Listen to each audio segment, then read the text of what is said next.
All right, welcome back. We're still rolling with a high storm alert for your 5 o'clock hour on a Saturday afternoon because of this heavy rain rolling through sections of Metro Tucson. We had over an inch of rain reported for some spots in Midtown and over on the southeast side. And there it is, just a wall of water working through the city from about 2 to 4 o'clock this afternoon. We'll look at some of these rainfall totals. Mount Lemmon upwards of 2 inches, Reed Park 1.61.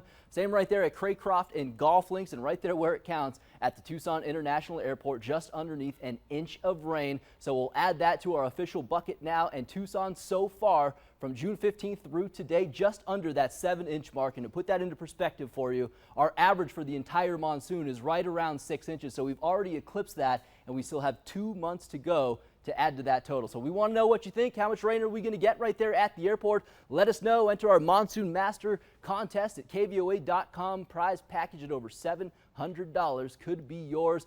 The flash flood warning has been exchanged for a flood advisory, and this is mainly for the east side of Tucson.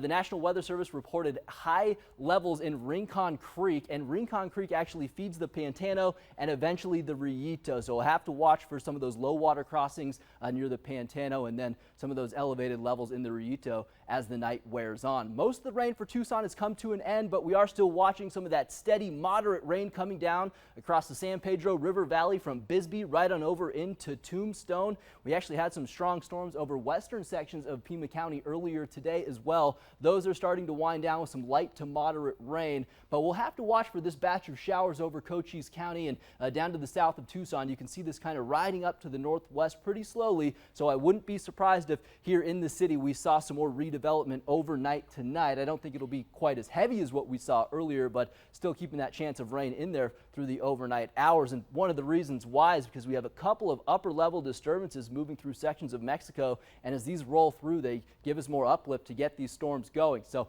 this is our high resolution model. It's kind of overdoing things right now with that heavy rainfall, but I did want to show it to you anyways because I think by about 12 o'clock tonight, wouldn't be surprised to see some of those showers redevelop here over sections of Tucson, and that could last really right on in to early tomorrow morning. So the monsoon prediction index staying about halfway up the scale because flooding certainly a possibility with any of these storms that develop through the weekend. 91 for a daytime high here in Tucson today. That quickly dropped with storms down into the 80s now here and in the 60s and 70s across sections of Cochise County. Low to mid 90s should do it again for us tomorrow. The rest of southern Arizona, you'll be right around 83 Sierra Vista, 88 in Douglas with about a 40% chance of storms both Sunday and Monday, and those daytime highs staying in the 90s for the next 7 days. Ari Alexander.